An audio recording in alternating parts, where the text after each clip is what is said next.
तो hi guys, अस्सलाम वालेकुम सभी मुस्लिम भाइयों को, जय श्री राम सभी हिंदू भाइयों को, और सबको बहुत सारा प्यार, और मुस्लिम भाइयों को स्पेशली जुम्मा मुबारक मेरे और मेरे मम्मी की तरफ से। गाइस, आज की वीडियो बहुत इंटरेस्टिंग है क्योंकि आज हम कुरान के रहस्य पता करेंगे भाई। अब आप सोचेंगे कुरान के रहस्य, ये क्या रहस्य, मतलब दिमाग में आ रहा होगा ना। पर हाँ भाई, कुरान के भी बहुत ज्यादा रहस्य हैं जो आपको शायद ना भी पता हो। कुरान आपने पढ़ी जरूर होगी, शायद ना पता हो, पर आज आपको बहुत सारी कुरान की बहुत सारी चीजें और बातें समझ में आ जाएंगी भाई। वीडियो को फुल वॉच करना, क्योंकि मम्मी को तो मेरे से ज्यादा अब शायद कुरान की बातें समझ में आने लगी है। पहले मैं मम्मी से लड़ता था, वीडियो नहीं बनाने देती थी। अब मम्मी खुद रिएक्शन शूट करवाने के लिए बोलती है। बैठी तो ये ऐसे रहती है, पर पता है इनको सब होता है। मैं बाद में पता है रिएक्शन देने के बाद इनसे क्वेश्चन करता हूँ ना, क्वेश्चन को सही सही जवाब देती है भाई, दिल को सुकून मिलता है। जैसे है ना, हम कृष्ण भगवान की भी कथा सुनते हैं ना, तो ऐसे ही ध्यान लगा के सुनते हैं। अच्छा, हाँ, ऐसे ही अब जे सुनते हैं तो जे भी ध्यान लगा के सुनते तो अच्छा है ना, ये तो कुरान की बात है तो मैं सीखने को मिलेंगी। मैं एक बता रहा हूँ मम्मी, अगर कुरान पूरी सीख गई ना, तो मतलब कहने का मतलब कुछ बातें समझ में आ गई ना, तुम दुनिया को भूल जाओगी। समझ रहे हैं? ये बात मैं वादा करता हूँ। पहले आप इस वीडियो को देखो, फुल वॉच करो। जिस चैनल से मैंने ये वीडियो उठाई है उन भैया के चैनल का नाम है द मास्टिका लैंड। समझ रहे हैं? वीडियो का लिंक डिस्क्रिप्शन है, भैया के चैनल को जाके सब्सक्राइब कर लो, बेल आइकन वगैरह दबा दो। पहले चलते हैं वीडियो की तरफ। चले मम्मी? हैं। चलो चलें? चलो नहीं। चलो चलो। चलो चलो चलो भाई, चलो स्टार्ट। कुरान की हैरान कर देने वाली 9 बातें। जब से इस पृथ्वी पर इंसानियत की सुबह हुई है, हम इस पृथ्वी पर अपने वजूद की तलाश कर रहे हैं, और इस कोशिश में हम विज्ञान, धर्म और पवित्र ग्रंथों की तरफ देखते हैं। सही बात। कुरान इस्लाम धर्म के अनुयायियों की सबसे बड़ी किताब है। आज की इस वीडियो में हम आपको कुरान के कुछ ऐसे ही रहस्य बताने जा रहे हैं जो आपको हिला के रख देंगे। स्वागत है आप सभी का the mystical and YouTube channel पर एक बार फिर से। थैंक यू भैया। वीडियो शुरू करने से पहले ये जानना ज़रूरी है कि कुरान कोई साइंस की किताब नहीं है, मगर कुरान में कई साइंटिफिक और हिस्टोरिकल फैक्ट्स मिलते हैं जिनमें से कुछ बातों को समझने में तो हम सफल हुए हैं, लेकिन अभी भी कई ऐसी बातें कुरान में मिलती हैं जिन्हें हम आज तक समझने की कोशिश कर रहे हैं। कुरान में कुछ ऐसी भविष्यवाणी भी की गई हैं जो अब तक सच हो चुकी हैं। आइए मिलकर जानते हैं कुरान के सबसे चौंकाने वाले तथ्य। नंबर 1, ऑरिजिन ऑफ लाइफ, जीवन की उत्पत्ति। हम सभी जानते हैं कि पानी जीवन के लिए सबसे जरूरी तत्व है। कुरान इसी विचार में एक असाधारण दावा करता है। कुरान कहती है कि जिंदगी पानी में पैदा हुई है। पानी को ही पृथ्वी पर जीवन की उत्पत्ति के लिए मूल तत्व माना गया है। इसकी पुष्टि इस बात से होती है कि पृथ्वी पर रहने वाले समस्त प्राणियों के सेल्स या कोशिकाएं पानी से बनी हुई है। मिसाल के लिए किसी भी जंतु की कोशिकाएं या साइटोप्लाज्म 80% पानी होता है। फैक्ट ये है कि जीवित प्राणी ज्यादातर पानी से ही बने होते हैं, और इसकी पुष्टि माइक्रोस्कोप के आविष्कार के बाद ही हो पाई है।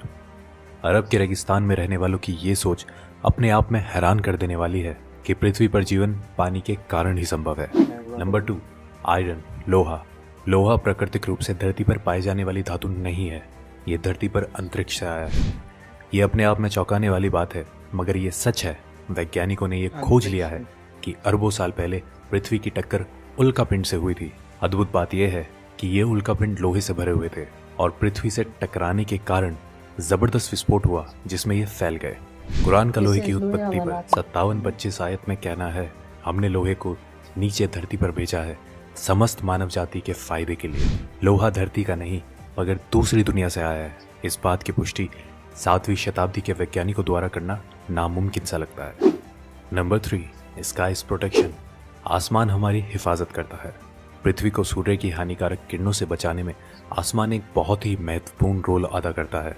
अगर आसमान नहीं होता तो सूर्य की रेडिएशन पृथ्वी पर समस्त जीवन को जलाकर नष्ट कर चुकी होती। आसमान पृथ्वी के चारों ओर लिपटे हुए कंबल की तरह है जो पृथ्वी को जमाने वाली ठंड से भी बचाता है। आकाश के ऊपर का तापमान लगभग -270 डिग्री सेल्सियस होता है। आकाश पृथ्वी पर ग्रीन हाउस इफेक्ट पैदा कर यहाँ के जीवन को सूर्य की रेडिएशन और अंतरिक्ष की जमा देने वाली ठंड दोनों से ही बचाता है। ये आकाश के कुछ ऐसे काम हैं जो हमें प्रोटेक्ट करते हैं। कुरान हमसे आसमान को समझाने के लिए 21-32 आयत में कहती है कि हमने आसमान को तुम्हारे लिए एक हिफाजती छत बनाया है और तुम हमारे इशारों को नजरअंदाज कर रहे हो। कुरान आसमान के हिफाजती इशारे को गॉड या अल्लाह द्वारा बनाया गया बताती है। आधुनिक विज्ञान द्वारा आकाश की पृथ्वी को प्रोटेक्ट करने की क्षमता 20वीं सदी में की गई रिसर्च से साबित होती है। नंबर 4, द माउंटेन्स, पहाड़। कुरान हमारा ध्यान पहाड़ों के बारे में एक बहुत ही खास पहलू की ओर खींचती है। क्या हमने दुनिया को आराम करने वाली जगह नहीं बनाया और पहाड़ों को धरती का खूंटा नहीं बनाया? कुरान हमें बताती है कि पहाड़ों की जड़ें धरती में बहुत गहरी हैं, और असल में भी ऐसा ही है। पहाड़ धरती में काफ़ी गहरे तक गड़े हुए होते हैं। इसकी पुष्टि जियोफिजिस्ट फ्रैंक प्रेस द्वारा लिखी गई किताब अर्थ में उन्होंने लिखा है कि पहाड़ असल में खूंटे की तरह होते हैं और धरती के काफ़ी नीचे तक दबे हुए होते हैं। माउंट एवरेस्ट, जिसकी ऊंचाई धरती की सतह से लगभग 9 किलोमीटर ऊपर है, उसकी धरती के नीचे की गहराई 125 किलोमीटर के करीब है, और इसका पता लगाना 20वीं सदी की शुरुआत में प्लेट टेक्टोनिक्स टेक्निक के आविष्कार के बाद ही संभव हो पाया है। नंबर 5, एक्सपेंडिंग द यूनिवर्स, ब्रह्मांड का विस्तार। जब खगोलीय विज्ञान अपनी शुरुआती दौर में थे, कुरान में ब्रह्मांड के फैलने का बयान किया गया। कुरान में 51-47 आयत में कहा गया है कि ब्रह्मांड को हमने ही अपनी सृजनात्मक शक्तियों से बनाया है और इसको हम बढ़ाते रहेंगे। ये तथ्य कि ब्रह्मांड निरंतर बढ़ रहा है, ये रहस्य हम पिछली सदी में ही जान पाए हैं। जाने माने फिजिस्ट स्टीफन हॉकिंस अपनी किताब a brief history of time में लिख गए हैं कि ब्रह्मांड को बढ़ाने की खोज 20वीं सदी की सबसे बड़ी भौतिक क्रांतियों में से एक है। चौंकाने वाली बात यह है कि कुरान में इस बात का जिक्र टेलीस्कोप की खोज से पहले ही हो चुका था। नंबर 6, सन्स ऑर्बिट, सूरज की कक्षा।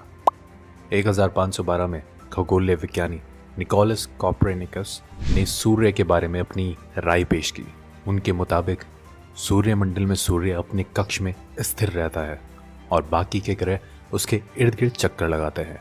ये नजरिया कि सूर्य स्थिर है 20वीं सदी तक तमाम खगोल वैज्ञानिकों में कायम था, लेकिन अब ये स्पष्ट रूप से एक वैज्ञानिक तथ्य है कि सूर्य स्थिर नहीं है, बल्कि वो हमारे मिल्की वे गैलेक्सी में मध्य में घूमता रहता है। कुरान में इस बात का जिक्र 21-33 आयत में आता है। वो जिसने रात दिन चांद सूरज बनाए वो अल्लाह ही है, और ये चांद सितारे सब अपने ही कक्ष में तैरते रहते हैं। 2 दशकों पहले तक कुरान को खगोल वैज्ञानिकों द्वारा गलत समझा जा रहा होता, लेकिन अब हम जानते हैं सूर्य से संबंधित कुरान का ये दावा आज का विज्ञान एकदम सच साबित करता है। नंबर 7, द ओशियन, समुद्र।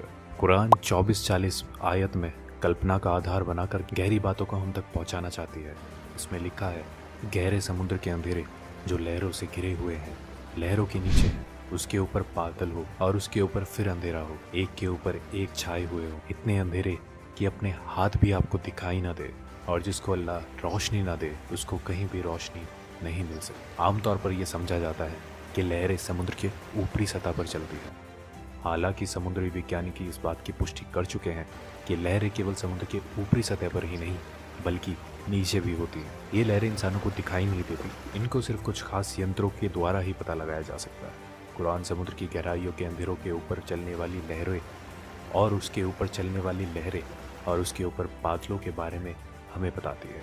कुरान की ये बात सिर्फ इसलिए काबिल तारीफ नहीं है कि वो समुद्र की अंदरूनी लहरों के बारे में बात करती है, बल्कि इसलिए भी है कि ये समुद्र की गहराइयों के अंधेरों को भी बयां करती है। आज के टाइम में भी इंसान बिना ब्रीथिंग इक्विपमेंट यूज किए केवल 70 मीटर गहराइयों तक ही जा सकता है। वहां तक कुछ रोशनी जरूर होती है, मगर हम 1000 मीटर की बात करते हैं तो वहां घनघोर अंधेरा रहता है। कुछ 1400 साल पहले ये सब पता लगाना कैसे मुमकिन हुआ, ये अपने आप में रहस्य है। नंबर 8, लाइंग एंड मूवमेंट्स, झूठ और हमारी हरकतें। अबू जहील नाम का एक बहुत ही अत्याचारी निर्दयी शासक पैगंबर मोहम्मद के समय में हुआ था। अल्लाह ने कुरान में उसको चेतावनी देने के लिए 96, 15 और 16 की आयत में फरमाया है कि इस बात में कोई शक नहीं, अगर ये बाज ना आया तो हम उसके मत्थे को पकड़कर घसीटेंगे, ऐसा मत्था जो झूठा और पापी है। अल्लाह ने कुरान में उस शख्स को झूठा नहीं कहा, बल्कि उसके मत्थे को, जो कि दिमाग का अगला हिस्सा है, उसको झूठा और गुनहगार कहा है। यह आयत 2 वजह से बहुत खास है।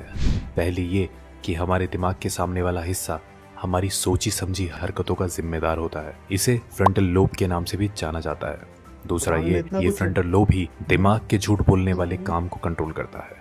आज के दौर में की गई कई रिसर्चों में ये पाया गया है कि दिमाग के आगे वाला हिस्सा ही हमारी हरकतों और झूठ बोलने के लिए जिम्मेदार होता है। फ्रंटल लोब के ये फंक्शन 20वीं सदी में तमाम मेडिकल इक्विपमेंट्स आने के बाद ही हमें पता चले हैं, जबकि कुरान इस तरफ इशारे कब का कर चुका है। नंबर 9, पेन रिसेप्टर्स, दर्द को महसूस करने वाले टिश्यूज। काफ़ी लंबे समय तक यही समझा जाता रहा है कि महसूस करना और दर्द का अंदाज़ा करने वाले टिश्यूज़ दिमाग में होते हैं। हालांकि ये बाद में खोजा गया कि दर्द को महसूस करने वाले टिश्यूज़ दिमाग में नहीं, हमारी खाल पर ही मौजूद होते हैं और इनके बिना दर्द को महसूस नहीं किया जा सकता। इससे संबंधित कुरान की 456 आयत को गौर से देखें तो उसमें लिखा है, जिन लोगों ने हमारे खुलासों को झूठ समझा है, हम उन्हें आग में झुलसाएंगे। जब उनकी खाल जल जाएगी, हम उन्हें उसके बदले नई खाल देंगे ताकि वो दर्द को निरंतर महसूस करते रहें। बेशक अल्लाह सर्वशक्तिमानी भी है और बुद्धिमान भी। कुरान ने इस बात को कई सौ साल पहले ही स्पष्ट कर दिया था कि दर्द को महसूस करने वाले टिश्यूज स्किन में ही होते हैं, ना कि दिमाग में। ये खोज हाल ही में जीव विज्ञान में किए जाने वाली कई खोजों में से एक है। तो दोस्तों, ये थी कुरान में पाई जाने वाली कुछ शॉकिंग फैक्ट्स। ऐसे ही इंटरेस्टिंग वीडियो को लेकर हम समय समय पर आते रहते हैं। जुड़े रहें हमारे साथ, सब्सक्राइब करें the mystical and YouTube channel को। आज के लिए इतना ही, अब हमें इजाज़त दीजिए। आपका बहुत बहुत शुक्रिया। बहुत अच्छी वीडियो थी भाई, समझ रहे हैं, बहुत ज्यादा। क्या गाइज आपको पता थी ये बातें? अभी मैं मम्मी से यही बोल रहा था कि ये जो बातें इन्होंने बताई हैं भैया ने, वो शायद बहुत कम लोगों को पता होंगी ना मम्मी, समझ रहे हैं।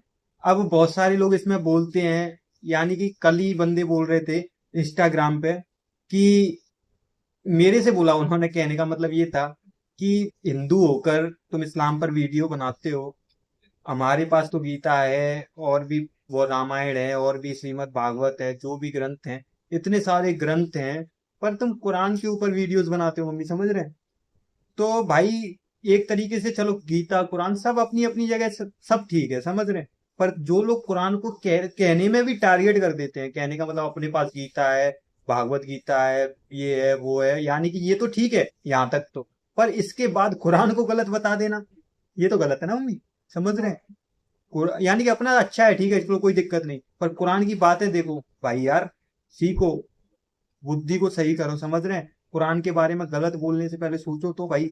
अब ये भैया ने जो हमें बताया वो फैक्ट्स के साथ बताया है, कौन सी आयत क्या कह रही है वो चीजें समझाई है भाई, समझ रहे हैं। आप मेरी वीडियोस देखते हो, आप मुझे, जो लोग भी मुझे प्यार देते हैं, बहुत सारे लोग हैं जो नहीं भी देते हैं, गालियां भी देते हैं, पर गालियां देने वालों लोगों से एक ही बात कहूंगा, भाई मेरी वीडियोस को जरा गौर करके देखना, मैं वही रिएक्शन लेके आता हूँ जो आपको समझ में आए और कुरान से जुड़े हुए। मैं किसी को गलत नहीं बताता, किसी को बुरा नहीं बताता, सीखने की बातें होती हैं जो मैं आपको बताता हूँ। मेरा काम क्या है कि देखो इस्लाम है, इस्लाम को चाहूं तो मैं गलत बोल सकता हूँ, समझ रहे हैं, पर मैं क्यों नहीं बोलता, क्योंकि इस्लाम में मुझे सारी चीजें, कुछ चीजें अच्छी ज्यादा दिख रही हैं भाई, समझ रहे हैं। ऐसा नहीं है कि हिंदू या मुसलमान ये लोग बुरे नहीं होते, मुसलमान भी गलत होते हैं भाई, हिंदू भी कुछ गलत होते हैं, मुसलमान भी कुछ गलत होते हैं। इसका मतलब ये नहीं हम सबको टारगेट करें, हम गीता को टारगेट करें, हम कुरान को टारगेट करें, हम किसी को टारगेट नहीं करते, क्यों भाई, समझ रहे हैं। और कुरान की जो वास्तव में, कुरान को जब आप गलत बोलते हो ना, उससे पहले एक बार रिसर्च कर लिया करो भाई, गूगल पे जाके कि कुरान में ये चीजें हैं या नहीं।